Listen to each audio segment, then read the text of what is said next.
मित्रों, विंध्य कल्पना में आपका स्वागत है। अभी हम अध्याय 2 गीता सार पर हैं। आइए चलते हैं श्लोक 47 पर, जो अत्यधिक प्रचलित श्लोक है। जिस श्लोक की प्रथम पंक्ति को लोग आसानी से बोल देते हैं। कर्मण्येवाधिकारस्ते मा फलेषु कदाचन मा कर्म फल हेतुर्भूर्मा ते संगो अस्त्व कर्मणि।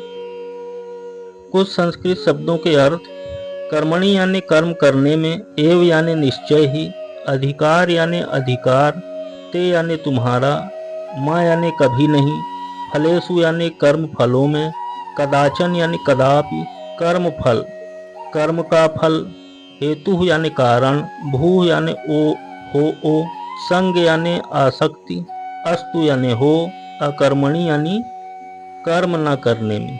अर्थात श्री कृष्ण अर्जुन से कहते हैं, तुम्हें अपना कर्म यानी कर्तव्य करने का अधिकार है, किंतु कर्म के फलों के तुम अधिकारी नहीं हो।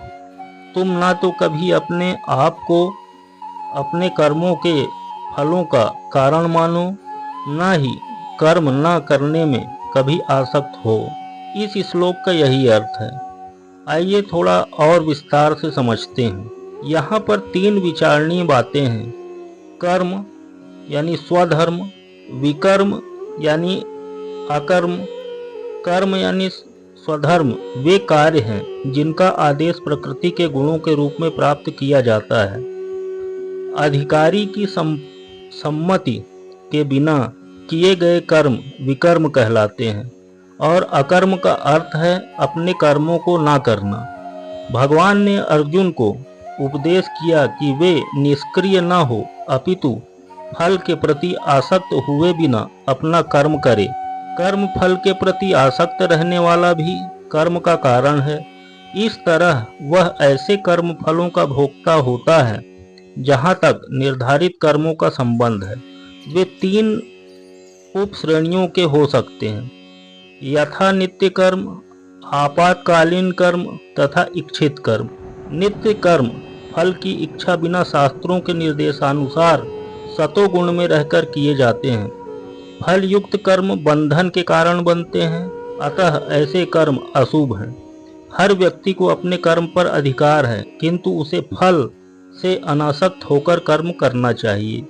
ऐसे निष्काम कर्म निसंदेह मुक्ति पथ की ओर ले जाने वाले होते हैं।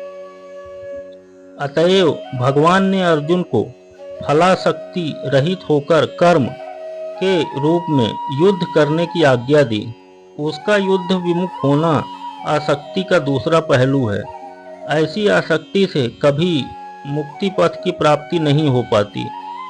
आसक्ति चाहे स्वीकारात्मक हो या निषेधात्मक, वह बंधन का कारण है। अकर्म पापमय है, और कर्तव्य के रूप में युद्ध करना ही अर्जुन के लिए मुक्ति का एकमात्र कल्याणकारी मार्ग था।